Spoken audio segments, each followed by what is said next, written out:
Frosted glass. Alrighty, guys, welcome to Death Curse Society. We're back with a whole new episode, and we got a lot to talk about, so let's get into it. I'm Red Crank, your host. I got Moley Michael. I got the Woo! And I got Zigzag. Woo! You know we're excited about this episode, so let's go camping. You're going to Camp Blood, ain't you? You'll never come back again. It's got a death curse.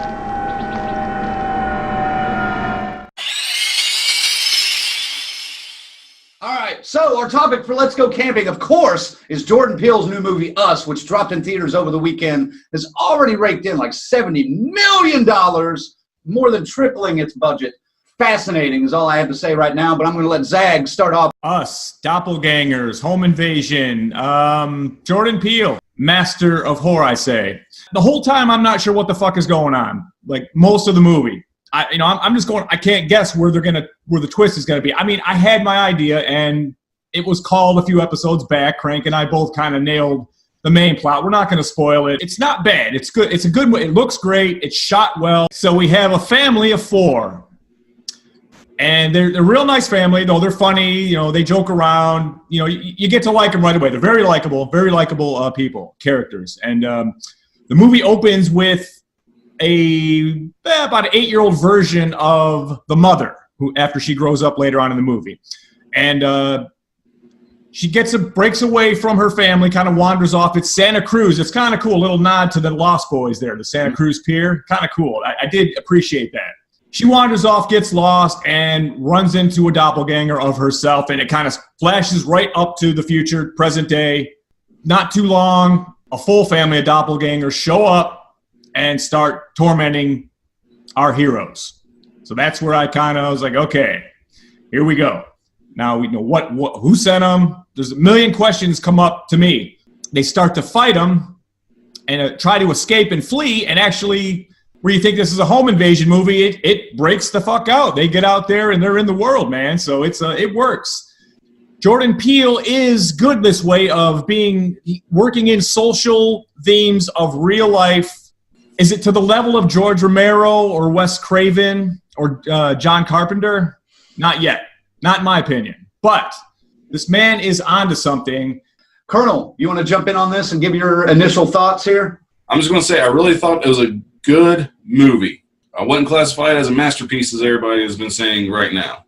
By all means, please go see it. It's a great film to go see.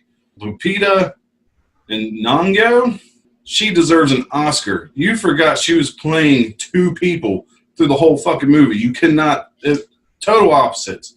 Yeah. She did a fantastic fucking job, man. She stole that movie, and she was fantastic. Oh, I can't get enough of her in that movie. It was awesome. But there you go. There's my very short review of Us. Moley, what'd you think? You just got out of the theater. And might I say, I had some great seats right next to this blonde, let me tell you. Woo! I am indeed a pervert. Does that offend you? Let's talk about the movie. Yeah. I'm going to say with Colonel on this one, I think people should see it. It's definitely worth going to the theater to see. I'm glad I did see it in the theater. A lot of good things about it.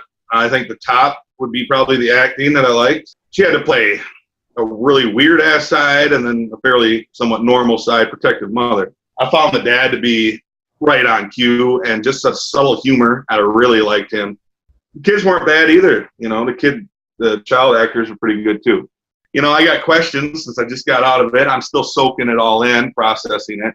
And, you know, I got some questions that we need to discuss. But overall, I thought it was pretty damn fucking good, man. I thought the music was pretty interesting too. Listen, the soundtrack is wonderful, except there's one particular track, and you can't miss it. It kind of shows up when the fucking rabbits do. Holy shit, it sucks. It's bad. But he does incorporate a very traditional style horror soundtrack in this, and it's very edgy, and it makes up for it, more than makes up for it. I don't know about you guys. To me, I mean, it had horror aspects, but it was more thriller, suspense, psychological. It wasn't horror. I mean, it is borderline horror to me, but it's not completely. Would you agree that the horror would have been more the actual execution of the violence in the way they did it? That's what I got out of it. The horror parts were the violence in it, you know, just the harshness. Yeah, the horror was the violence, and the violence you saw was pretty watered down. I'm not going there to watch a kick-ass death scene. This isn't a Saw movie. You know, I'm going in this because it's Jordan Peele and he's going to try to fuck with me. You little stupid ass bitch, I ain't fucking with you. You little dumb ass bitch, I ain't fucking with you. You talking about the music, I completely agree with you on that, Molly. The music was unsettling. It may not necessarily be your traditional horror movie soundtrack or score, but the music just, even at the very beginning, just puts you on edge instantly. And that was just one of those little psychological things I really like about it. And that's one of the things I like about Peele's directing. He makes choices like that. He doesn't use the traditional score. He does this weird, jittery music throughout, and I like that a lot. I love the story, and I mentioned to Zag the other night about how it reminded me of like an extended Twilight Zone episode, which fits what, you know, Peele is moving on to do here in a week or so. Like Colonel said, is it a masterpiece? No, but it's probably the best horror movie of the year so far. Now, we'll see once it comes out in October or whenever that is. I think I think those two are going to be battling for the top for my top movies. It's probably going to give the run for the money, if anything. Yeah. Hey, Jordan Peele, he is he's invited to the Masters of Horror party. He just don't have a seat at the head table yet. Well, you got to earn that. Yeah. You got to pay your dues. He's on his way. Before you get that. He's been doing horror for 3 years. Give him a little time. Right. You know, I'm just saying. Yeah, I say he's only made 2 movies, guys. I said he could come in. And like these guys have said, the acting is great. The guy that played the dad was the perfect dad. Dad from Halloween could take a few nods from him on that, if you know what I mean. And not talk about peanut butter on his penis. Colonel, you want to talk about some spoilers and dive a little bit deeper into the plot of Us? Yes. I know Zag mentioned the Hands Across America type deal. Mm-hmm. Well, you got to think, when she was in the underworld trying to plan this uprising, she's a Hands Across America t-shirt. Right. All red stick figures, all the clones, or whatever they are all wearing red jumpsuits, one glove, a Thriller shirt, with Michael Jackson wearing one glove. So I can see why they're doing that. That's their symbol. Okay, this is what we're going to do. That's why I think the clones did it. The meaning behind that is, all right, so they're tethered together. You have the people on the surface, people in the tunnels.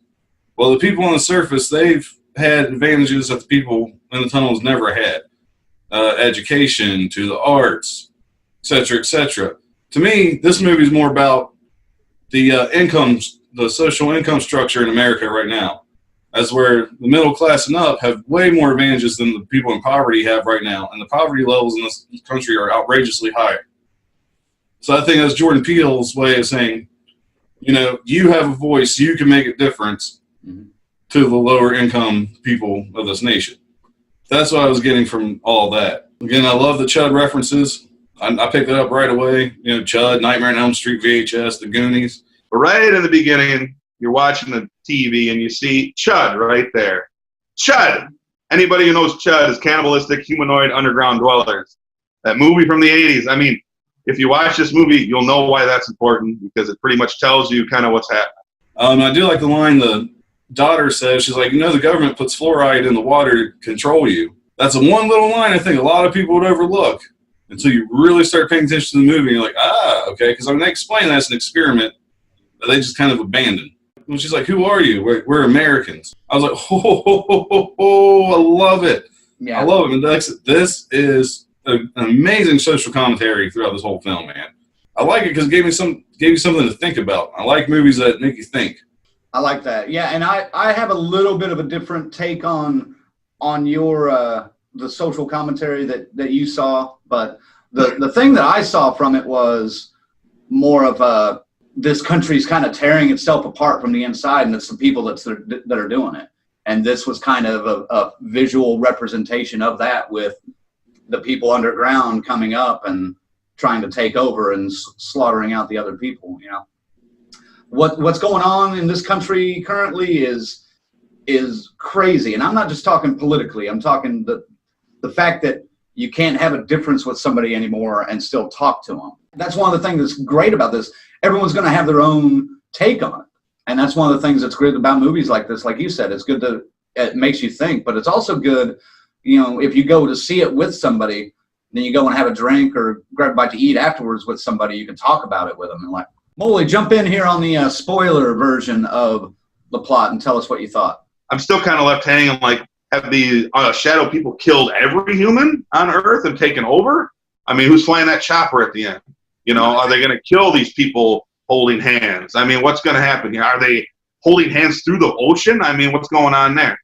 Yeah, I think it's just an America thing because, like Colonel pointed out, they said we're American. Well, that's what I'm saying. This is what for me, was absolutely the part that bothered me, because that was the most fascinating part of the movie when they showed the doppelgangers, the shadow people, because like what they kind of lamented to was if you were, say, on a roller coaster or something and having that exciting joy, your shadow self was under the ground in crippled fear and agony over this, you know, and they just barely, you just kind of pass by in the hallway and see all these people reacting to the opposites of the real people, you know? So, all right, now expand on that. And yeah, what the fuck? It said they were going to do this to control the upper people, the up on the surface people. Mm-hmm. But it didn't work out, so that's how this started. Well, what was that all about? That's, to me, I want to see what that shit was. And what the fuck, you know? Taking over, like, you're seeing people getting snatched out of the real world and replaced with a doppelganger. That is a little more fascinating to me than what we got, you know, or the Hands Across America line. And again, it's also another way to look at it. Could have been, you know, like the immigration thing going on right now. I mean, it could be just a horrible coincidence with Trump and everything, but the wall, it's the tremendous building, and the Mexicans are going to build the wall. It's going to be great. Ding, ding, ding, ding, ding, ding, bong, ding, ding, bong, ding, ding, ding, bong, ding, ding, ding, ding, ding, ding, ding, ding, ding, ding.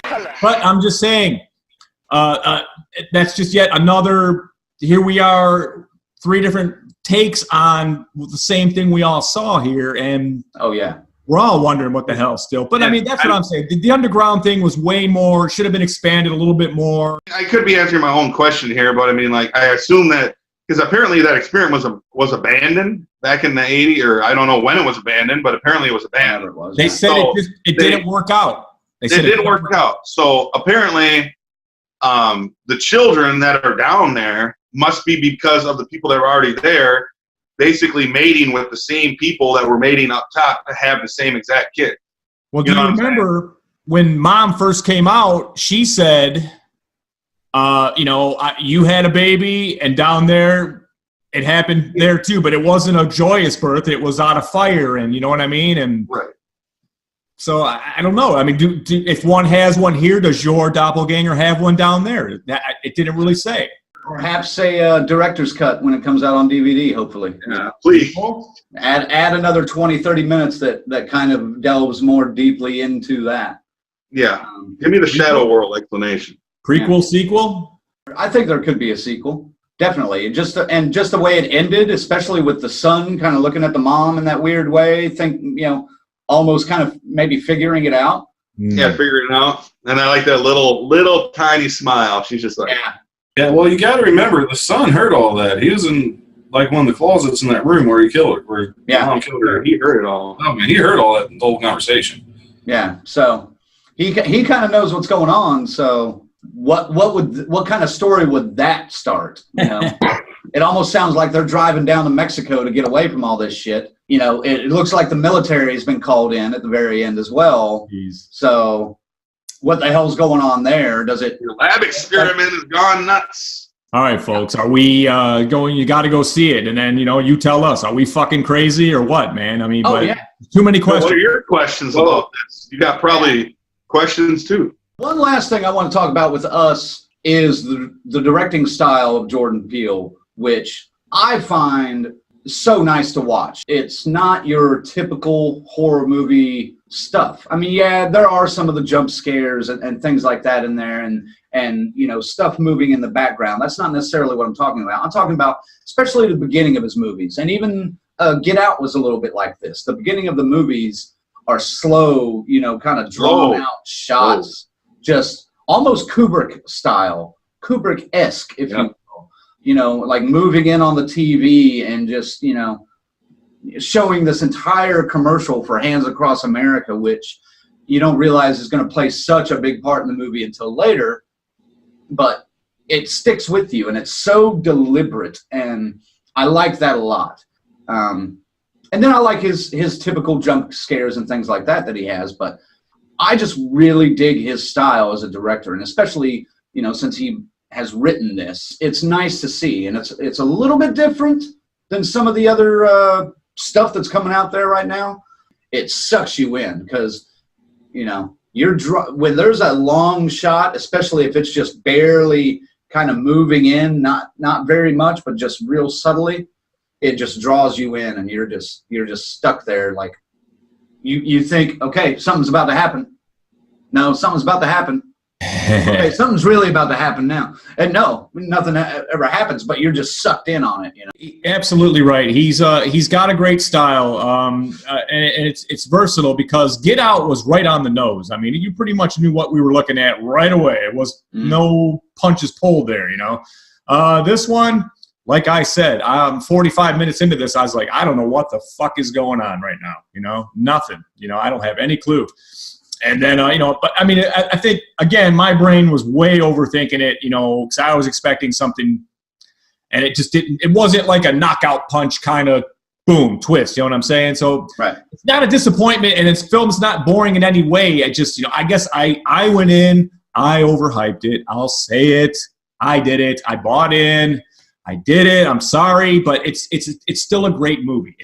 And please, for nothing else, just for the simple fact of going to support the genre, go see us in theaters. And Jordan Peele he's in the elevator, man. He's heading up. He's on his way, and we'll leave it at that. Jordan Peele, nicely done, sir. Yeah, Colonel, you want to talk about this directing style? One thing I really like he does, especially in Us, was his play with the lighting. Mm-hmm. Loved it, because at the beginning, you know, the power gets shut off at their lake home or whatever you want to call it. Real dark, real gritty, until they escape and they go to their friend's house on the lake. And granted, they have a backup generator, but it's a glass house, white as can be, lit up like a beacon in all this darkness. And that's where the more the craziness fucking happens. It's like the people, you know, the play on the light, it's like once they got in the light, they got a little bit braver. You know, they were, okay, let's fuck some shit up. Right. So I really liked his play on the lighting, and it was just like that in Get Out too, because he had really dark scenes, but he also had your really light scenes. I'm telling you, man, this guy, he's something special here, guys. Like, really, I'm not trying to jump on that bandwagon, but I kind of am. I really think he has the potential to be the next great horror director that we need, that we have not had in many years. M. Night Shyamalan, everybody thought he'd become close, but obviously he fell flat on his face. But man, we haven't had a great director since, you know, Carpenter, Craven, Romero. I mean, we're talking 30, 40 fucking years. I really think this guy, he has the potential to lift horror back up from the ashes, if that's what you want to say, even though it's already on a trend coming back up for now. Yeah. He's already passed Shyamalan, in my opinion, man. Oh, so, yeah, he has. Now let's hope he doesn't fall on his fucking face, you know, like you said. Right. Molly, anything on his directing style that you liked? Oh, yeah. I almost completely agree with Crank here, too, and what Colonel was saying. But, I mean, just like the opening shot, you know, I love that slow and just, you know, just taking your time. You know, I don't know how long this movie was going to be, but he's spending how many minutes and just opening, watching this commercial. I love long shots like that. Really draw out the scene or get as much as you can out of it. I hate shit like you'd see in The Nun or some movie with quick cuts, jump scares. Fuck that stupid shit. No, let me see the long shot. he's got the eye. He knows what he's looking for. He's making it his own, what he's got going on with these two movies. I'm not ever going to try to compare him to the greats of horror. And that's not what I'm trying to do. I know Zach was talking about, well, he can come to the fucking party, but he ain't sitting at that. It's like that. I'm not trying to compare him to any of these guys, but I if you want to call it jumping on the bandwagon, I guess I'll be on the Jordan Peele bandwagon. But, you know, sometimes a dude comes along like this, and there's a reason that many people are interested in liking this guy, because he is that good, you know. Usually, you know, I don't try to follow the norm like with music and whatnot. I like to fly under the radar and do my own thing. Same with horror. That's why I like B-horror movies more than mainstream. But this guy is got something, and I really enjoy watching him work. Let's see what he can do in the Twilight Zone. I know you guys seem a little bit reluctant. Dude, I'm jumping on the bandwagon. Yeah. I think this guy is absolutely what we need. Hook, line, sinker. Give it to him. If this is Reel what in a big fish. If this is what it takes to get the genre hyped back up a little bit and get us more movies like this, I am all for it. Keep it coming, baby. Along with the Twilight Zone, I'm also excited for the Candyman reboot in 2020, which has been confirmed and given a tentative release date. So that's coming in 2020 from Jordan Peele. I'm excited about that. And that will be an interesting new take, because that will be different than what he's already done. That's going to be now let's remember, he's producing the Candyman. He's not directing the Candyman. True. Okay. True. Right. But still, he's going to have a little bit of creativity into it. So I'm excited about that. The trailer for Us leads you to believe that this is strictly just kind of a home invasion movie with this gang of doppelgangers. That's done by the first hour. Like they're out of the house within 50 minutes? Yeah, pretty much. And the rest of it is something completely different that is not really alluded to in the trailer at all. No. Thank you for that. Right. I thought the movie was almost done when the home invasion part was getting to the end. I'm like, right, man, it's gonna be a short movie. I'm like, oh wait, that's fucking going on for a while. Right, and the fact that these are a couple more spoilers here, but the fact that they go to the neighbor's house and then the neighbors have already been fucked with, and so that gets fucking weird. That was great. That came out of fucking nowhere for me. You know, I kind of thought it was just stuck with the four right. family members, and then they switch and make it all of America, and I'm like, all right, interesting. Okay. You didn't say anything about that in the trailer. I like that. So take notes, people. Don't give away your entire fucking movie in the trailer. David Gordon Green. Pet Sematary. Oh, yeah. Every other movie coming out now. I just want to clarify the reason I don't anoint him a master of horror, like not that Crank did, but like he's okay with it. And I get everything he said is valid for sure.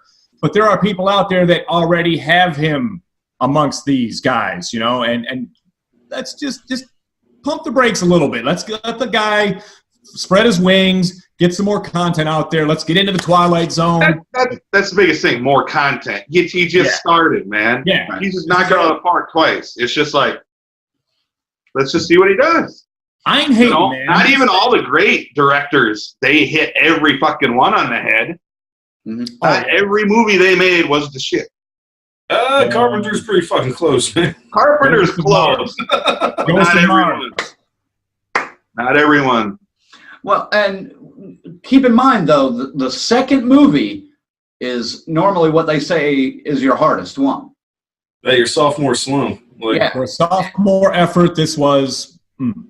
Yeah. And the same with like albums back in the day. I don't know if the kids out there realize the musical artists used to put out albums with like 10 to 12 songs at a time. The second movie is always more difficult because you have, like, it's the old adage, you have your entire lifetime up to a certain point to write and make a movie. After that, you have like a year. You have maybe 2 years. And a studio breathing down your neck. And you have expectations because of how good your first movie or album was. You have something you have to fucking at least live up to. It's like, All right.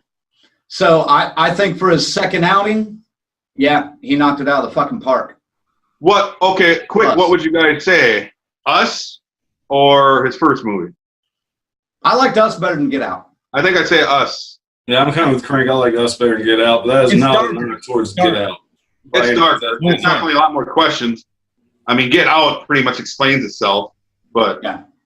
it definitely was creepy, you know, kind of fucked up. But Us, yeah, definitely Us. They're both disturbing, but Us much more, you know, in a sinister way. I'm excited to see more. I'm excited for The Twilight Zone, which drops April 1st on CBS All Access. If you haven't subscribed yet, do that and get ready for that. And then stay tuned for Candyman. That's going to wrap it up for Let's Go Camping this time. We're going to take a quick break, but before we do, we've lost a couple icons in the horror world recently. We just wanted to pay dedication to them. John Carl Buchler and Larry Cohen. We're rest in peace, gentlemen. We're sorry to have lost you. Thank you for your contributions to the horror world. We really appreciate it. We're going to take a quick break. We'll be right back to Death Curse Society.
Hey, what's up, everybody? Live from HorrorHound Cincinnati. I just want to give you tipsters a big tip. I want you to listen to, tune in, or tune out to Death Curse Society.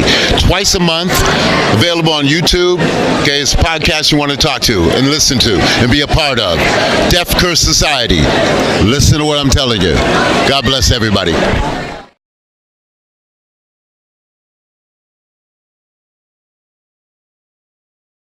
Welcome back to Death Curse Society. We're back with a little bit more. Here's some stories around the campfire for you. I don't want to scare anyone, but I'm going to give it to you straight about Jason.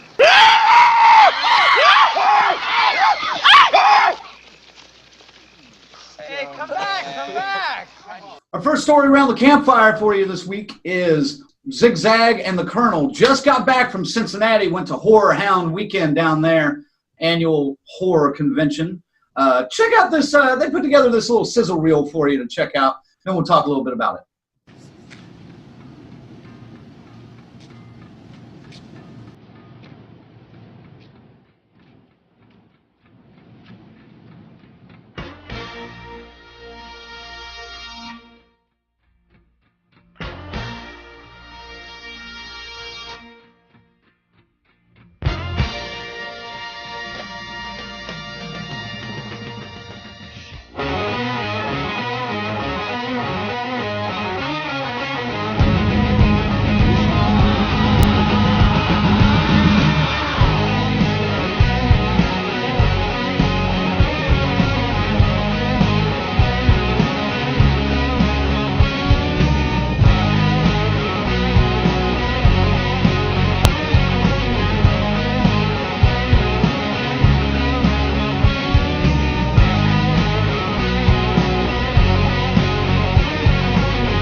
So that's a little bit of a look behind the scenes of HorrorHound. You can see the Blues Brothers down there. Had a real good time. Talk to us a little bit about it. Colonel, tell us about HorrorHound Weekend. HorrorHound was fucking fantastic, man. I got Zag in my hometown.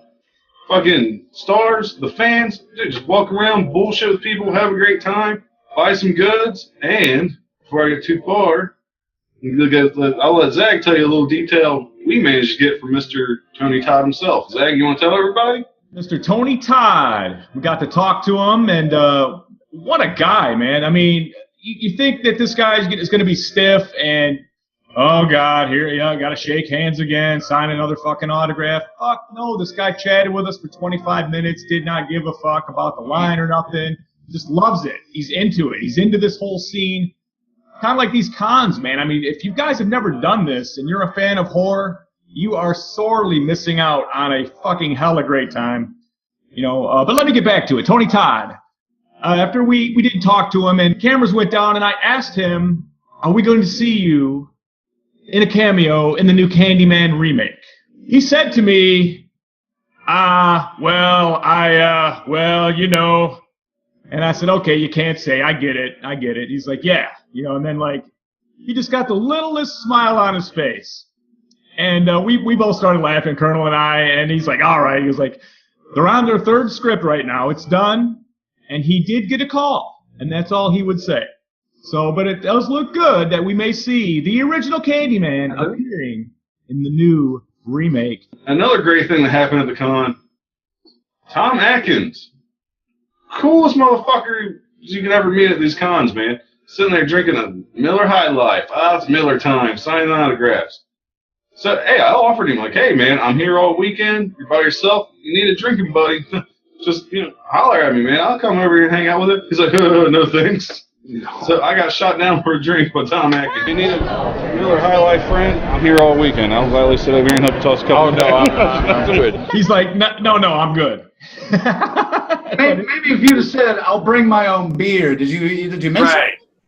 No, BYOB, fuck that. He had a six-pack sitting on the table. He's already got the beer. I don't need That's his. He can afford big boy. He's like, shit, that motherfucker be drinking like a 12-pack. He ain't drinking mine. Dude, you ever seen old men drink? They'll drink at like noon till 10 o'clock at night. Yeah, he ain't sharing his pack. Get out of there.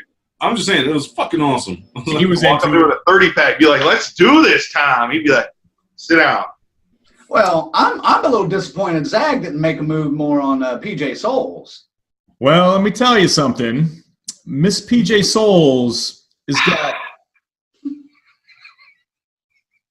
Did I just see what I just saw down there? I was looking at the camera, and I think I saw something, but I'm not going to acknowledge that. Totally. But I'm just going to say this. If Miss PJ Souls had offered to take Mr. Zigzag out for a drink, Colonel, you were on your own, buddy. That's fine with me, man. You know, I had my fun one day on the convention anyway. Ooh. Anyway, so back on subject. She was great. She was so sweet still, and she still looks great, man. For, you know, she's at grandma age, but, you know, I don't give a shit, man. These are like heroes. You guys. They're on that list, you know what I mean? You don't deter the list. You stay on the list. Colonel, get back in there. You had something else to say. All right, so I really wish we would have caught this on film. So Dick Wynn, who played Roy, Friday the 13th Part 5, man, I had a total fucking fanboy moment. I was fucking giggling and cheesing. Oh my God, it's fucking no. I wish we would have got that on camera. It was fucking embarrassing, but I was fucking hyped. Look at Roy. That's Roy. Like I couldn't help it. Oh, God, no.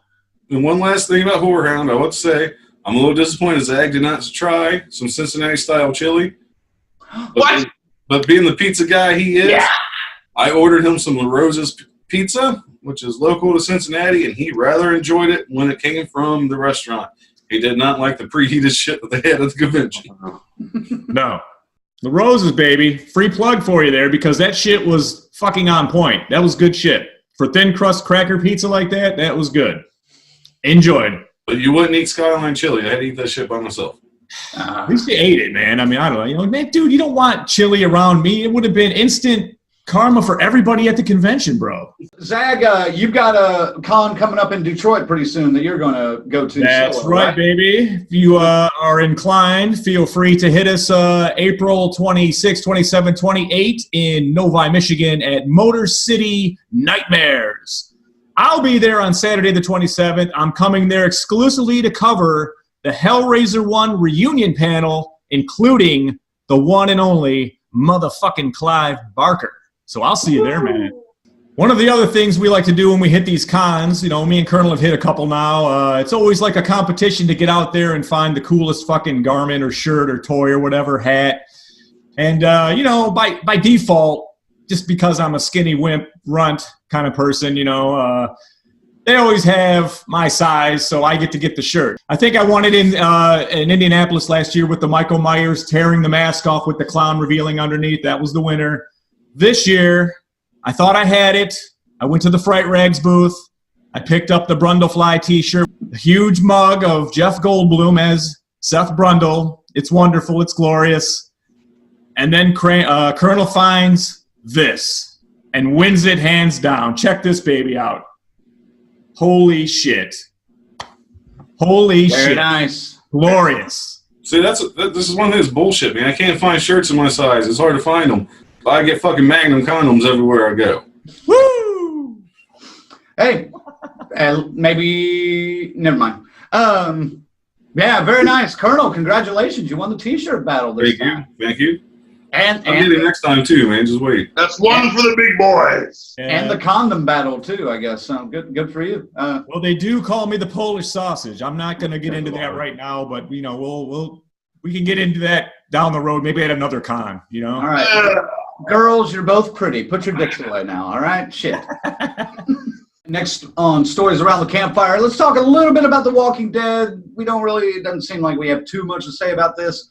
We've now seen episodes 9-13 and 9-14. Only 2 more to go before the end of the season. Colonel talked to us about what they were calling the penultimate episode 9-14 especially. A huge letdown for me personally. A very underwhelming fight between Daryl and Beta. I was really looking forward to that. That did not quite live up to my expectations. It's probably my fault.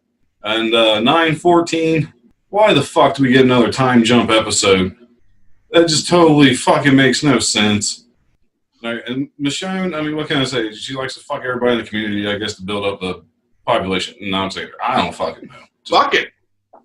Now, yeah, I liked the fight between Beta and Daryl. I thought that was pretty good and pretty intense. But that was the highlight of these 2 episodes. I wasn't too into. I didn't mind the time jump, and they've been setting up, you know, this mystery with the X scars on Daryl and Michonne's back the entire season. Yeah, it lets you know why Michonne doesn't trust anybody anymore. Blah blah blah blah blah. But it just seems it seemed too little, too late for me, I guess. Zag, jump in here on these. Yeah, you know, underwhelmed, just like you guys with the 13. You know, the fight was okay. And then 14, you know, I am too. I am sick of the fucking time jumps and the warps and everything. This trick has been done to death already, you know? Again, I got, and then the episode itself was, sure, they say the greatest of all time. You know, this is so hard to watch. Spoiler alert, you know, she beheads a bunch of kids that are trying to kill her, you know, and then she shanks her friend. The episode, not that great. I'm at this point, I can't wait to get to the end of the season because I know there'll be something kind of like, oh, wow, something big there at least that'll get us and hopefully lock us on to have some kind of desire to come back for 10. I still stick by what I said in the last episode that maybe they need to shorten the seasons down from 16, you know, episodes and those broken up into 8 and do just one, like 10 episode season starting in October. And just stop this bullshit of dragging it out for 16 because there's too much just slow shit going on. I'm tired of it. I'm ready for some action. I'm ready for the fair, which I think is coming. Do we want to do some predictions of any characters that we think are going to get tossed off here? Zag, you want to start? Yeah, sure. You know, I mean, just based on the Hollywood rags, we know there are several actors leaving the show. I guess they could kill Michonne here, probably King Ezekiel, probably be the 2-to-1 bet kind of thing, you know, the good odds. That'd be my 2 picks for sure. I mean, it ain't going to be Daryl, you know, or Judith or anything like that. So, you know, I'd say Michonne. Colonel, what do you think? Ezekiel's the only one I guarantee that I know is going to get the axe. Yeah. 'Cause I know the actress plays Michonne. They did say she will appear in a few episodes in season 10. To what capacity, I don't know. So they may kill her off and just use her for flashback scenes. Who knows? Yeah.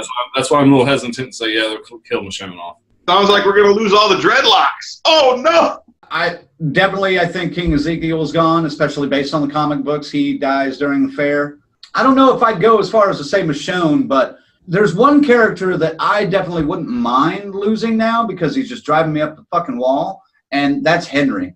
And I like the idea of Henry going because if Henry dies, that means Carol, the super badass, is coming back next season. And I'd like to see that. Her muted self, her kind of calmer, less badassery, I don't like it. I don't like it. Her take no shit. Yeah, that's the one. I want the chick to come back, and especially if she loses Ezekiel and Henry, fuck around. She's going to be coming back for blood. And I think that would be a great setup for season 10, which may be the final season. Don't forget, Rick has been photographed on set. I think he's going to make an appearance at the end of this season. Maybe just a teaser for the movie that's coming up, but something's coming up with him. It's a good cliffhanger, I guess. It'd be something at least that generates some interest. Imagine down the road that, you know, reunited, especially with Judith, if Rick were to come back and that's how they ended it. Be like, oh, damn, he's still alive. Yeah. We'll see. But Walking Dead airs on Sundays. We got 2 more episodes before the end of the season. Ramp it up, AMC. Pet Sematary is dropping April 5th in theaters. I don't know about you guys. I'm excited about this. This is probably, along with Us and It, the 3rd most anticipated movie for me this year. I love the original movie. I love the book. I'm curious about this. How are you guys? Are you guys excited about this, Molly? It just sucks because it's not going to be an original idea. I mean, we know what's going to happen in this movie. Mm-hmm. It's just to see how it looks. It's pretty much why I'm going to see it. The first one is the classic. It's not a great classic. I mean, it's classic. It's Pet Sematary. It wasn't like a kick-ass fucking movie. And they already gave you the plot twist with the fucking daughter. So it's just to see how it looks on the big screen, I guess is why I'm going. I can't say I'm getting hyped for it. I think I'm more hyped for Zombieland 2 over this. But. All right, Colonel, are you excited for Pet Sematary yet? Well, I say I'm excited, no. But just to be fair and honest, I really don't care for the original movie. I never really liked it. I thought it was boring. So I'm going to go see it because I'm a perfect person for them to win over. I have no expectations. I'm not going to hold it up against the fucking original. I'm a fucking blank page, man. Fucking write your story on me. I'll figure something out. Yeah, so I'm going to go see it. I hope it's really good. I am excited for this. The early buzz and the early screenings have all come out and stated that it's definitely scary. It's definitely a reimagining, so it doesn't really follow the source material to a T like the last one did.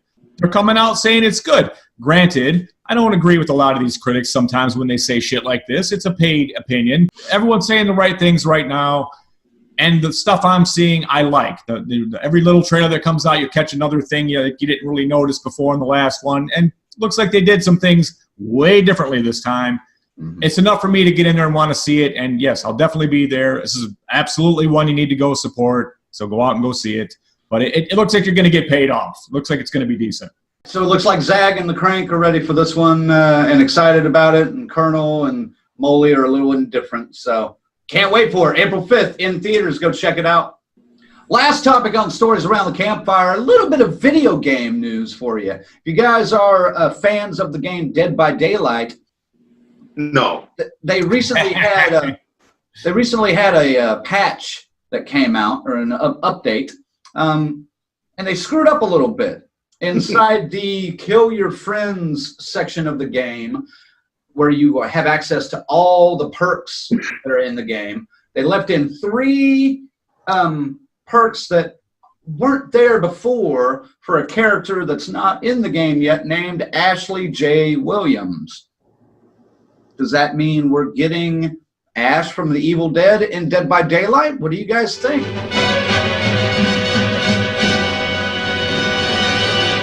Groovy.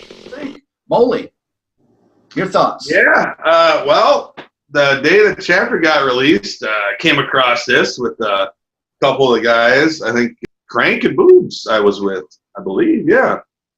We were in there and messing around. Boobs was like, hey, what's up with these perks? So I go over there and look at them. I'm like, buckle up.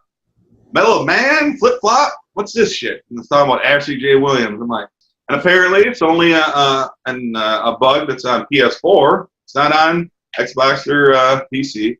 It's definitely a hint that within the next chapter or the chapter after that, the survivor we're getting is going to be Ash, from Evil Dead. Now, it's going to render one question, well, a couple questions. Is it going to be with a killer, like, let's say a Deadite from, could be any one of the Deadites from Evil Dead, and maybe the map could be the cabin.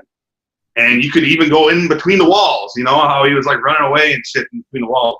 Yeah. That'd be great. Or maybe something where the Deadite would have power over trees to come and try to fucking rape you or something. Who knows? Hey, Meg, let me get that ass. Mm-hmm. No, I don't know. But he could also be like a Leatherface chapter where he just comes by himself. No map, no killer. Possible. So those are two possibilities in my mind. But if it is a killer comes with him too, it could be somebody completely different from Evil Dead. It could be its own killer. Something else original. But I'm thinking some sort of Deadite, Evil Ash sort of fucking killer if they have one. This is what I'm thinking. But it's fucking shit regardless. Evil Dead joining the ranks with Myers and Leatherface and Freddy and shit. Hell yeah. Yeah, and Bruce Campbell teased something about Ash making an appearance in a video game not too long ago. Zag, did you have something to add on that? Yes, we do know for a fact that Bruce Campbell was in the studio recording voices for a rumored Evil Dead video game that was going to take place in the Ash versus Evil Dead universe because they said, Pedro and a couple of the other actors were in there, Lucy Lawless, doing voices as well. We don't know to what capacity, so this could be it. And if it is, that's going to be excellent. It'll be fun. Okay, so here's what I think about Ash being in Dead by Daylight. So Friday the 13th, the game. I'm just fucking with you guys. No. So, as is pretty well documented, I'm not a huge fan of Dead by Daylight. But I will be buying Ashley J. Williams. How can you not? And he's going to be weak like all the other survivors in the game. I mean, you really can't. That's my biggest problem with it, too. That's why I'm not a weak survivor. But what I would like to see as a killer with him is it has to be fucking Henrietta. I mean, come on. She would be fucking awesome in that game. You could really do a lot with her. Yeah, they don't have a demon. They don't have a demon in the game, so a demon killer would be pretty fucking sweet. Yeah, I'm not a big fan of Dead by Daylight either. I still play it occasionally just to play with these guys when I get a chance, but I'm not even a fan sometimes. I'm always the one that gets left on the hook, and so it doesn't matter. Join the club. Yeah, so. But yeah, I'm excited for Ash. I'll probably buy him definitely, and I'll probably buy whatever killer comes with it if it does have a killer attached to it. Even though I've only played, I think, one killer match ever, and it was awful. But, I never played the killer. I'm always Survivor, man. I'm not even going to try. Yeah, I don't think I'll ever try a killer again, but I'll buy it. What the hell? But yeah, so that's the rumor. Well, guys, it looks like we lost Molly for a little bit. We're going to wrap up the show without him. I don't know. Maybe maybe that chick from the movie theater he was eyeing showed up and he had to go take care of some business, if you know what I mean. We understand. Hell yeah. Hell to the yeah. Watch out for them teenage girls, though. 16 will get you 30. We're going to take another quick break. That's going to wrap it up for Stories Around the Campfire anyway. We'll be back right after this. I'll be right back. Don't get dressed. Oh, fantastic. Holy. Do you like Death Curse Society? Support the DCS by advertising with us. We have several different ways to advertise. Sponsor a segment or a complete show, 30 or 60-second commercials, product placements or service discussion, banner ads with links on our interactive website, full website page sponsorships, get Facebook and Twitter mentions from our host or special guest, special shout-outs on our YouTube channel, and more. You can even advertise regionally through our website and keep your costs down, or ask about our package deals to save even more. Visit our website at deathcursesociety.com and click on the advertising sponsorship link under contact on the main menu. Thanks. Hey, this is PJ Souls, and you are totally watching Death Curse Society. So keep watching.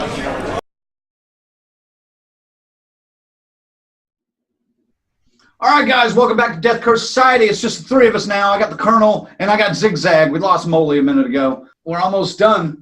Let me ask you a question.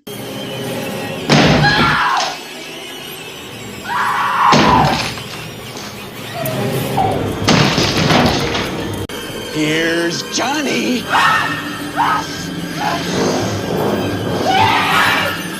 Our question this time around comes from C-Phase on Facebook. He asked, if you woke up and you were in a zombie apocalypse scenario, what would be the first thing you would do and how would you survive? Very good question. Let's go with Colonel on this one to start. I've thought about this for years. Obviously, first place you want to go, sorry, I'll try to avoid going because I know most people would. It's like a big sporting goods store. Luckily for me, I live in Kentucky. I live next to a sporting goods stores called People's Fucking Houses. While they're up at fucking Walmart or Bass Pro Shop, I'm going to break in their fucking house, take their guns, take their ammo, take their tent, everything I fucking need. And then somehow I'm going to trek my big ass all the way up north to Canada, because where else would you want to be during a zombie apocalypse? Where it's fucking cold. Come on, common fucking sense. I know people always go south, put you back to the ocean or some stupid shit. No, man, go up north where it's cold. So they freeze in the wintertime. You can go around and just take them out real easy. When it thaws out in the spring, you cut down on the population a little bit. You got a chance to grow your fucking food, and it freezes again. Then go back out and fucking take them out where they can't do nothing. They're going to fucking freeze, man. Boom. Good plan. Nice plan. I like that. Ziggy, what do you think? The safe answer is just, head for the mall. But no, I think here, I live in Michigan, so what I would do, I have lots of hunting buddies, and they have lots of property up north in the UP, the UPA, as they like to say. I'd probably migrate with them, head up north, and then, we'd bring down the Mackinac Bridge and hopefully be safe over there. The sides there, I don't know if the zombies are going to come walking through the water or whatnot. You're probably fucked, but plenty to eat there in the land. You could get crops going. It'd be safe, I think. You'd be away from fuckhead marauders and stuff like that. So, you know what I mean? It'd be easy to get it going again. I'm going to take a little bit of a completely different route here, because if I were to wake up in a zombie apocalypse, I'm a skinny white kid in Oklahoma, one of the probably few people that grew up in Oklahoma, never learned really how to hunt, never really went fishing all that much. I know how to fish, but not good at it. So I would basically just give up on life, kind of, in a way.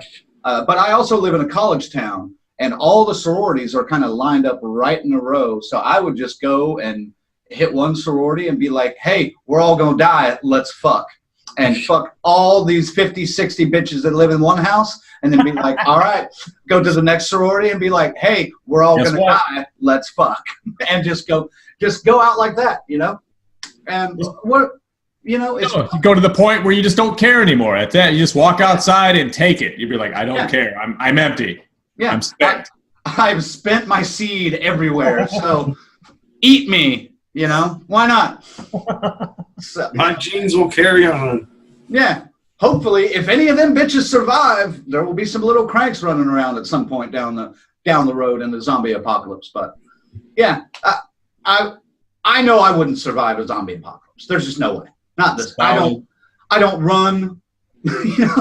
I've told people for years, if you ever see me running, you better start running too, because something's after my ass. So. Well, it's a solid plan, my brother. I like that.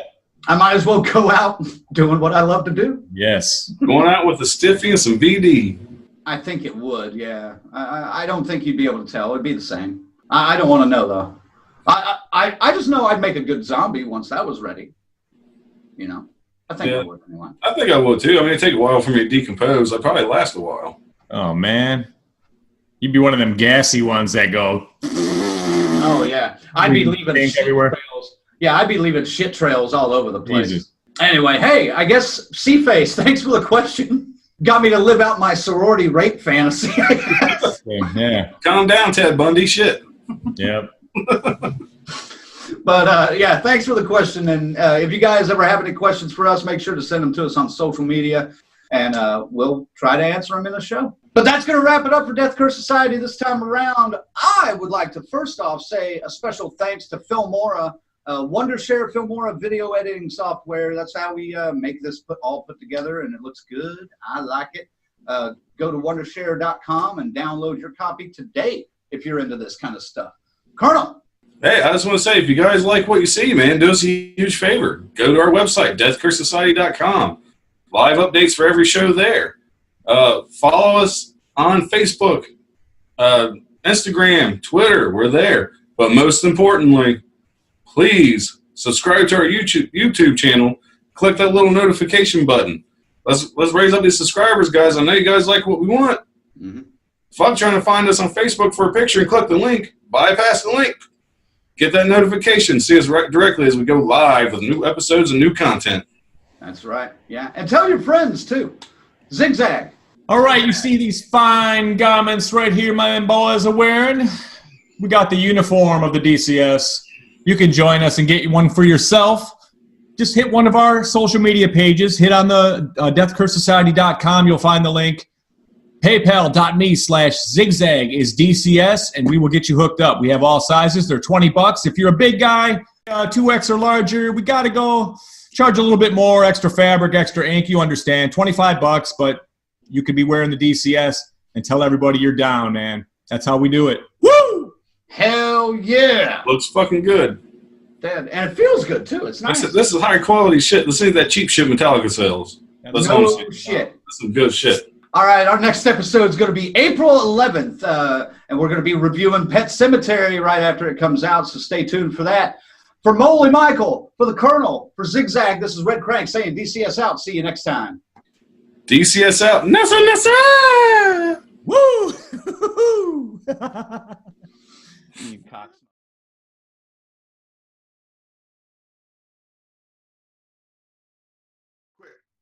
Any significance you think for the scissors? Why scissors? To paper dolls. Yeah. Okay. I just wanted your takes. Yeah, the scissors had something to do with the paper dolls, which the like Hands Across America logo. Right. Yeah. That's kind of what I was thinking. I just want to see if there was a different take on scissors. Okay. The meaning is there is no meaning. The meaning is move along. The meaning is that all the doppelgangers are lesbians and they scissor each other all the time. They scissor each other. Just like the trailer for that one movie. Oh, you don't say you're not going to like it till you try it, huh? That's right. I'm sitting there looking at the blonde like, yeah, I scissor the shit out of you. All right. It was a little more somber than I expected it to be. But that's all right, man. It's not like you can be hyped up about it. No. Hey, rest in peace, motherfuckers. Yeah. We think it's happening probably, since they just dropped a new chapter on us last week.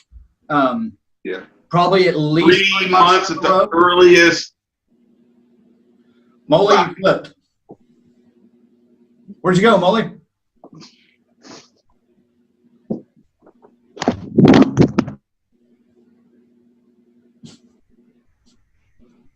Molly. This better be in the blooper reel. 7 minutes.